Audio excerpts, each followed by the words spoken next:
조용하던 스튜디오가 일순 얼어붙었다가 바로 다음 순간 폭발했다. 해외 유명 MC가 깜짝 등장한 음악방송 녹화 현장.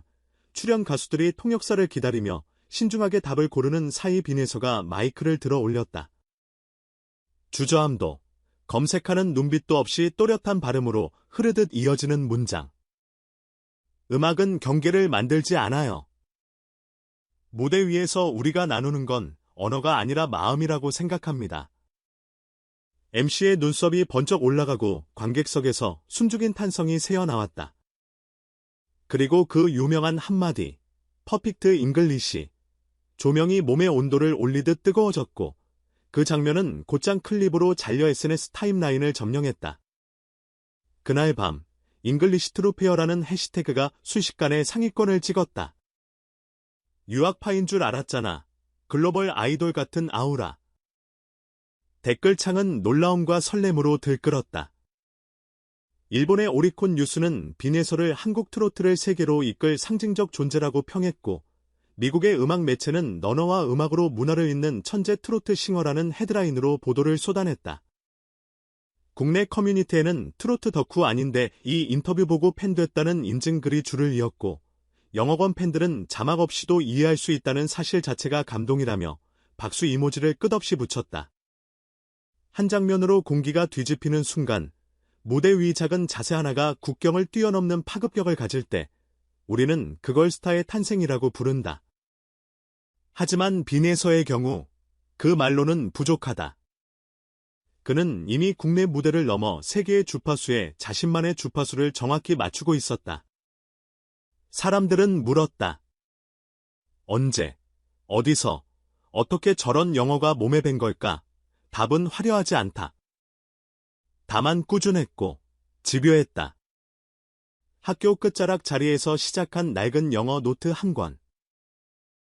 좋아하는 곡의 가사를 적어 내려가며 단어마다 뜻을 붙이고 발음 기호 옆에 본인만 알아볼 수 있는 한국어 메모를 빼곡히 달았다. 대기실에서도, 차 안에서도, 새벽에도 입술로 굴리고 혀로 다듬었다. 정확성에만 매달리지 않았다. 이 문장의 감정은 어디서 올라오고 어디서 눌러야 하는가? 그는 노래하듯 말하기를, 말하듯 노래하기를 연습했다. 해외 인터뷰 영상을 보며 마음에 드는 표현을 캡처하고 이해되지 않는 대목은 직접 번역하거나 커뮤니티에 질문을 올렸다. 팬들이 보내온 영어 메시지에는 한 줄 한 줄 시간차를 두고라도 직접 답장을 보냈다. 언어는 시험이 아니었다. 언어는 무대였고 사람을 만나는 방법이었다. 이런 밑바탕 때문에 그날 마이크를 쥐었을 때 망설임이 없었다. 단순한 유창함이 아니라 자신감 있는 메시지가 먼저 나왔다. 그 자신감은 오만이 아니라 준비해서 나왔다. 그는 무대에서 영어 팝 넘버를 소화하되 트로트의 호흡을 잃지 않았고 한 소절의 한숨기를 영어의 리듬과 자연스럽게 겹쳤다. 결과는 숫자로도 증명됐다. 영어로 부른 스페셜 스테이지 클립은 단일 영상 520만 뷰를 넘어섰고 브랜드 평판 데이터에서는 커뮤니케이션 지수와 글로벌 관심 지표가 전년 대비 수십 배 상승했다는 분석이 뒤따랐다. 유튜브 구독자는 몇 달 새 2배 가까이 급증했고 인스타그램 팔로워는 70만을 돌파했다. 무엇보다 해외 팬덤 비중이 35%를 넘어섰다는 점이 인상적이다. 팬덤의 지도 위에서 한국이라는 좌표만으로는 더 이상 그의 스케일을 설명하기 어려워졌다. 영향력은 언론을 타고 증폭됐다. 오리콘, 에스컴피를 비롯해 유수의 매체들이 연이어 포커스를 맞췄고 BBC 뉴스룸의 인터뷰 요청 소식이 돌자 글로벌 커뮤니티는 축제 모드가 됐다. 국내 포털에는 스물의 트로트 소녀, BBC 간다 같은 제목이 실시간 검색어를 장식했고 팬들은 한복으로 한국의 멋을 보여주자, 모던 수트로 세대 이미지를 새로 쓰자 등 스타일링 토론까지 벌였다. 빈에서는 어느새 그 음악의 영역을 넘어 문화의 얼굴이 되었다. 그리고 그 사실이 어쩌면 트로트라는 장르가 가진 미래를 가장 또렷하게 비춰준다. 이 모든 열광이 잠깐의 불꽃일 수도 있지 않냐고 누군가 묻는다면 그는 조용히 고개를 저을 것이다. 왜냐하면 빈에서의 성장은 바이럴보다 루틴에 가깝기 때문이다. 녹화 전 리허설에서 그는 영어 문장과 한국어 가사를 번갈아 소리내 읽는다. 한국어의 감정성과 영어의 강세가 부딪히지 않도록 발성의 모서리를 하나하나 다듬는다. 곡의 클라이맥스에서 굳이 고음을 길게 끌지 않는다. 대신 자음의 힘을 조금 빼고 모음을 길게 눌러 감정을 스며들게 한다. 이런 절제의 미학은 트로트의 기본기이자 글로벌 청중에게도 통하는 설득 방식이다. 과장 대신 진심, 과시 대신 밀도. 그는 그 선택을 알고 그 선택으로 이겼다. 업계는 빠르게 반응한다. 방송국들은 자막 의존도를 낮춘 글로벌 포맷을 본격 검토하고 음악 페스티벌은 트로트, 포크, 재즈, 월드 뮤직을 한 무대에서 교차시키는 큐레이션을 탐색한다. 해외 프로덕션은 콜라보레이션 가능성을 타진하며 연락을 보낸다. 이건 개인의 성공담만이 아니다. 한류의 다음 페이지가 어떻게 쓰일 것인지에 대한 예고편이다. K-팝이 장르와 퍼포먼스로 세계의 주파수를 장악했다면 빈에서는 언어와 정서로 그 문을 더 넓히고 있다. 한국 음악은 강렬하다는 기존의 국제적 인상에 한국 음악은 따뜻하다는 문장을 덧붙이는 작업.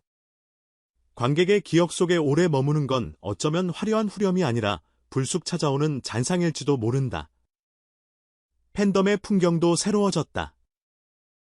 해외 커뮤니티에는 자발적으로 번역본이 쌓이고 한국 팬들은 그 번역본에 발음 가이드를 덧붙인다.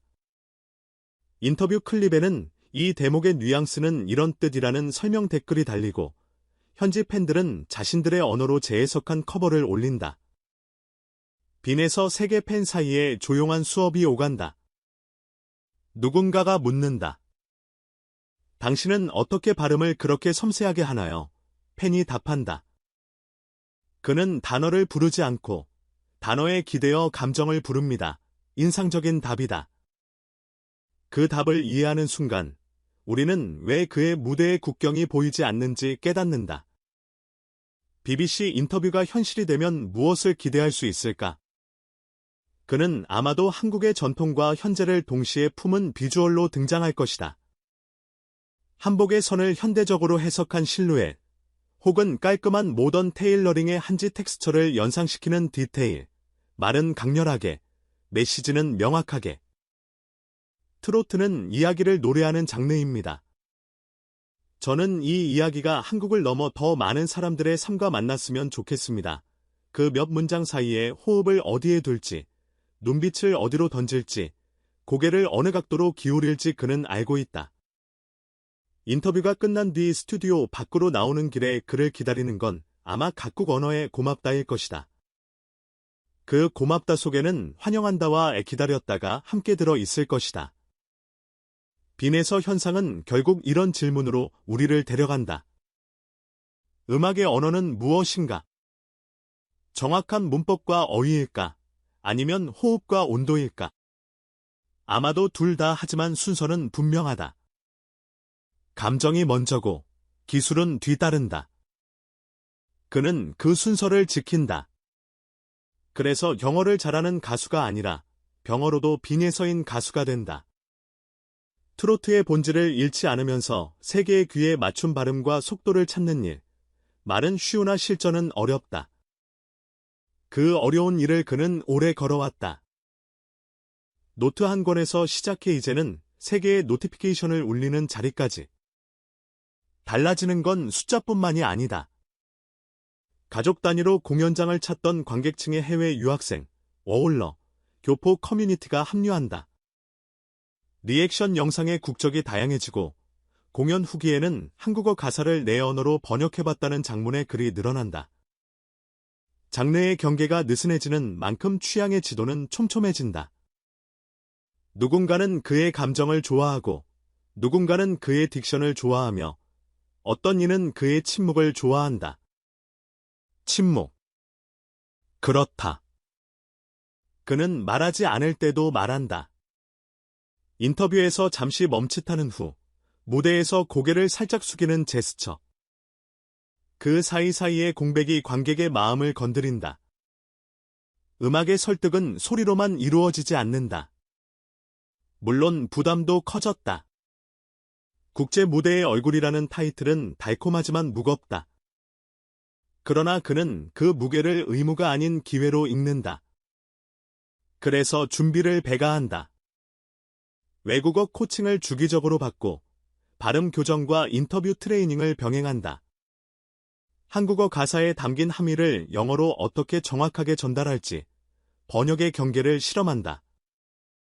정한 같은 단어를 설명하기 위해서는 단어가 아니라 이야기로 접근해야 한다는 사실도 안다. 그는 자신이 노래로 해온 일을 이제 말로도 해내려 한다. 결국 같은 일이다. 마음을 건네는 일. 이제 우리에게 남은 숙제는 간단하다. 달라진 풍경을 즐길 준비. 트로트가 부모님의 음악이라는 낡은 프레임을 떼어내고 나의 이야기로 받아들이는 일. 빈에서는 표지 모델일 뿐, 이 변화의 주인공은 각자의 플레이리스트를 갖고 있는 우리다. BBC 화면 속 그는 분명 새로운 표정을 보여줄 것이다. 다만 그 표정이 낯설기만 하지는 않을 것이다. 오래전부터 무대에서 보여온 그가 가장 잘하는 표정. 정확히 여기, 지금, 이 사람들을 보고 있다는 표정. 빈에서는 트로트의 현재이자 한류의 다음 문장이다. 그는 무대를 좁히지 않고 넓힌다. 노래를 높이지 않고 깊게 한다. 말의 속도를 올리지 않고 듣는 시간을 늘린다. 그래서 세계는 그의 말을 더 잘 듣고 우리는 그의 노래를 더 오래 듣는다. 이제 조용히 상상해보자. BBC 스튜디오의 붉은 불빛 아래 그가 또박또박 꺼내 놓을 첫 문장. 그리고 그 문장이 도착할 수많은 나라의 밤공기. 그곳에도 분명 오늘 우리의 설렘과 비슷한 온도가 흐를 것이다. 음악은 경계를 만들지 않는다. 그 말이 사실임을 한 사람의 목소리가 곧 증명할 것이다.